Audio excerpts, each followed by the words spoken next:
Ini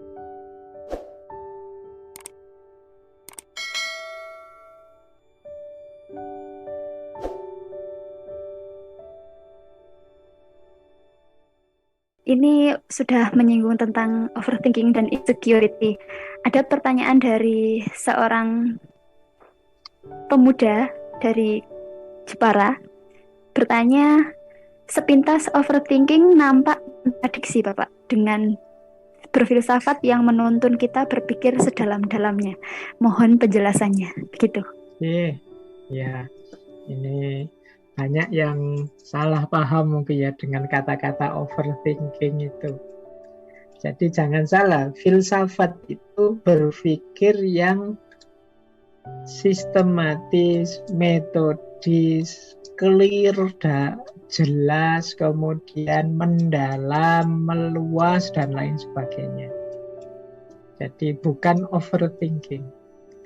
Overthinking itu berpikir tentang sesuatu yang tidak penting, berpikir tentang sesuatu yang tidak seharusnya, menganalisis mendalam tentang sesuatu yang harusnya tidak usah difikirkan atau difikirkan sederhana saja sudah terjawab kok.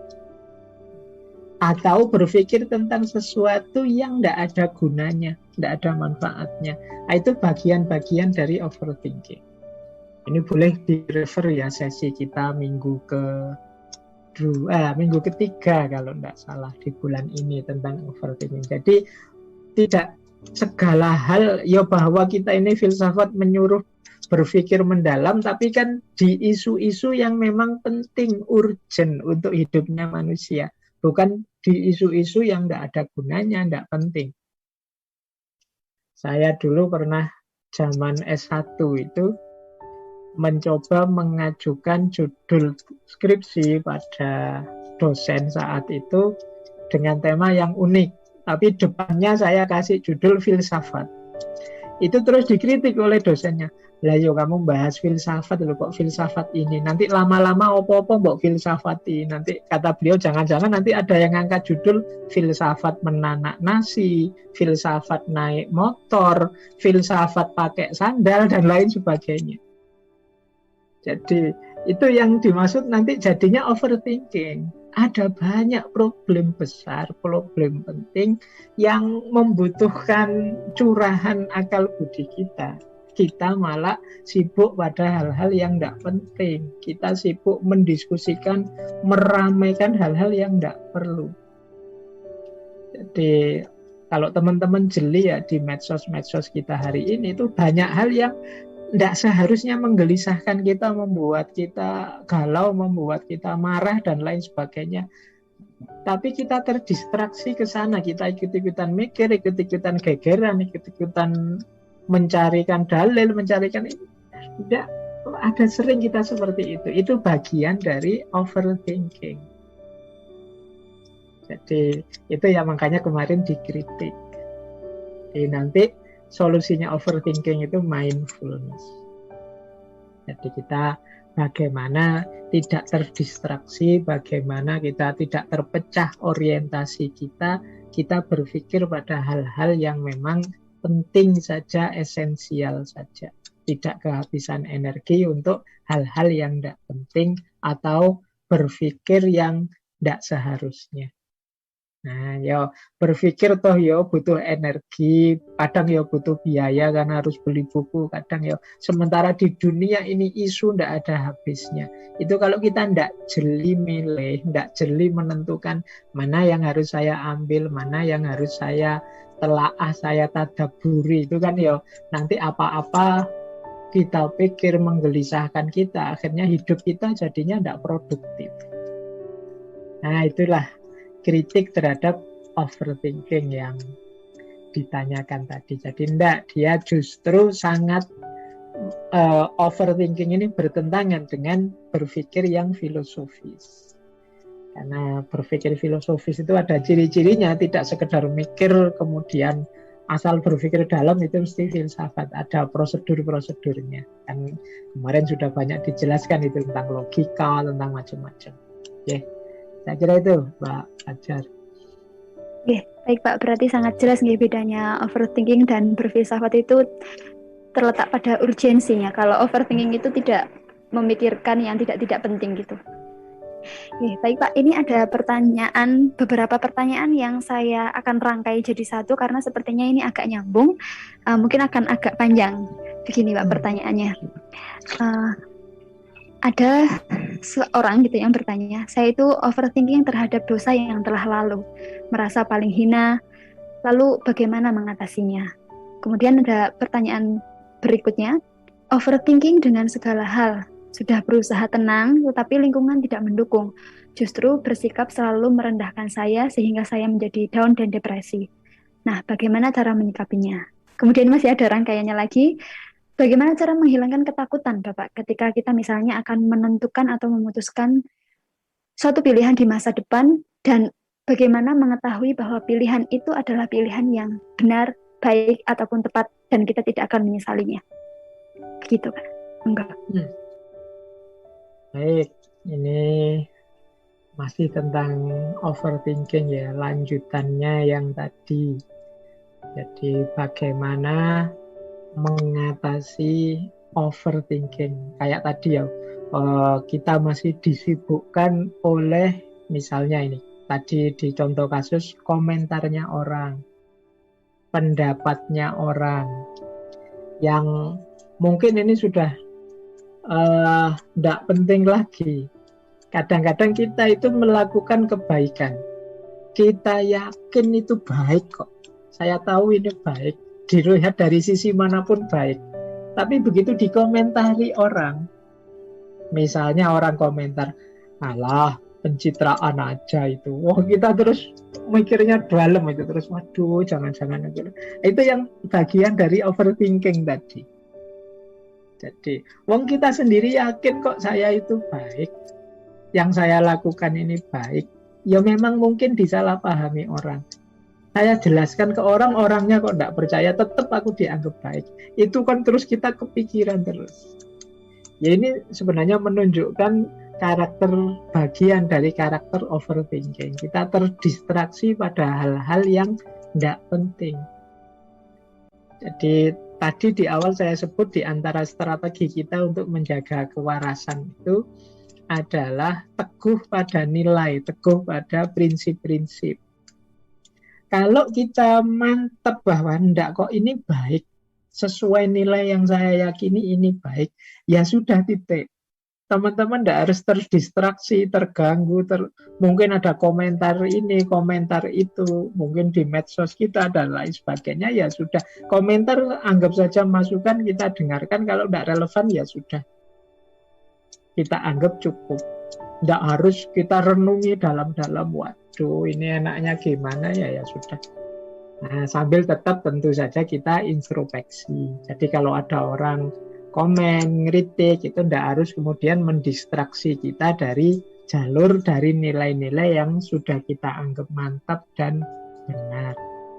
Jadi intinya tadi, mari kita pahami diri kita, kemudian kita sadari prinsip-prinsip hidup.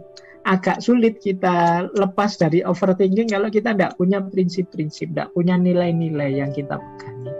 Kita pasti akan terseret kiri, terseret kanan.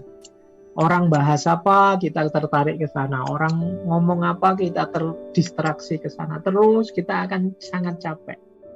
Tapi kalau kita punya nilai, punya prinsip, punya framework sendiri melihat hidup ini, kita nanti bisa memfilter. Sudahlah biar aja orang rame tentang itu. Menurutku tidak terlalu relevan untuk hidup dan lingkunganku. Biar saja itu ada ahlinya kok yang sudah bahas, ngapain aku capek ke sana. Dan aku memang bukan ahlinya di situ. Ini menurut saya hal-hal simple yang mengurangi overthinking kita. Kita itu kan biasanya apalagi orang timur ya, mainnya seringkali tidak enak. Atau mainnya kayak yang di insecurity tadi, yang di sesi insecurity itu kan saya jelaskan banyak orang insecure, sungkan, ndak enak, kayak gini ini kadang-kadang mendistraksi kita dari yang esensial, yang penting. Bukan berarti sungkan itu jelek, ndak enak itu jelek. Tapi kalau kita sudah punya prinsip, sudah punya nilai, Jangan sampai kesungkanan, kendak enakan ini membuat kita permisif. Jadi sudahlah, nilai saya tak pending dulu. Sudahlah, prinsip-prinsip saya nanti saja dulu. Ini sedang tidak enak nih sama orang lain. Nah, ini yang membuat kita jatuh pada overthinking tadi. Jadi makanya penting yang awal tadi ya. Makanya self love itu saya taruh di awal. Nanti kendalinya di sana. Bagaimana kita mencintai diri kita, kita memahami diri kita punya standar-standar nilai-nilai dalam hidup. Kalau sudah sampai di titik ini, berarti nanti apapun selanjutnya yang terjadi, kita tidak keluar dari koridor self-love. Mencintai diri, menegakkan nilai-nilai hidup, dan lain sebagainya. Nah, kemudian tentang insecurity, ketakutan-ketakutan tentang masa depan. Oke ya, ini menarik kalau teman-teman membaca Al-Quran. Itu ada salah satu ayat yang membolehkan kita takut kalau masa depan kita nanti hancur, kacau, rusak. Itu kan ada ayat yang bunyinya wal yahsyalladzina. Jadi semoga kalian takutlah kalau nanti meninggalkan generasi yang lemah yang akan datang. Itu kan berarti kita oleh Al-Quran dimaklumi. Bahkan ayo kita khawatir kalau kita di masa depan akan rusak-rusak. Berarti apa? Mengkhawatirkan masa depan itu dalam rangka kita melakukan yang terbaik saat ini. Nah, kalau situasinya seperti ini dimaklumi. Yang tidak dimaklumi itu hidup yang isinya khawatir saja. Khawatir terus diam. Isinya khawatir terus mundur. Jadi, isinya khawatir terus tidak ngapa-ngapain. Jadikan ketakutan dan kekhawatiran ini kekuatan, semangat untuk melakukan yang terbaik, memberikan yang terbaik, sehingga yang kita takutkan di depan tidak terjadi. Misalnya, Pak, saya khawatir Pak, apa besok saya bisa ya punya pekerjaan tetap yang bisa mencukupi keluarga saya. Kan masih besok. Berarti apa? Boleh kamu persiapkan sekarang. Biar besok kamu bisa punya pekerjaan yang mencukupi keluarga. Ya sekarang apa yang kamu lakukan untuk menuju ke sana? Jangan takut terus selesai. Terus tidak ngapa-ngapain. Terus mundur. Terus tidak aktif. Wah, itu ya jadinya takut yang negatif. Tadi ayat Al-Quran tadi wal yakhsha itu wal yasaladina taroku min khalfihim dzurriyyatan di'afan itu kalau nanti generasi kita lemah maka kita harus takut. Berarti apa? Sekarang ayo mendidik generasi biar besok dia kuat. Jadi teman-teman yang gelisah dengan masa depan itu manusiawi. Dimaklumi, tapi jadikan ketakutan itu power, kekuatan kita untuk agar ketakutan-ketakutan kita di masa depan tidak terjadi. Jadi tidak masalah. Yang masalah itu kalau kita khawatir, takut, dan hidup kita jadi lemah karena ketakutan dan kekhawatiran itu. Nah ini yang perlu kita waspadai. Akhirnya kita malah tidak ngapa-ngapain, takut saja. Jangan disamakan kalau kita takut sama hantu terus masuk kamar terus masuk ke bawah selimut terus hantunya nanti tidak ada kan? Itu kan tentang hantu. Tapi kalau kan tentang masa depan kan tidak bisa begitu. Takut masa depan terus kita masuk kamar ya malah terancam masa depan kita. Justru daya dorong dari rasa takut dan rasa khawatir itu membuat kita semangat untuk merancang agar di masa depan ketakutan-ketakutan kita tidak terjadi.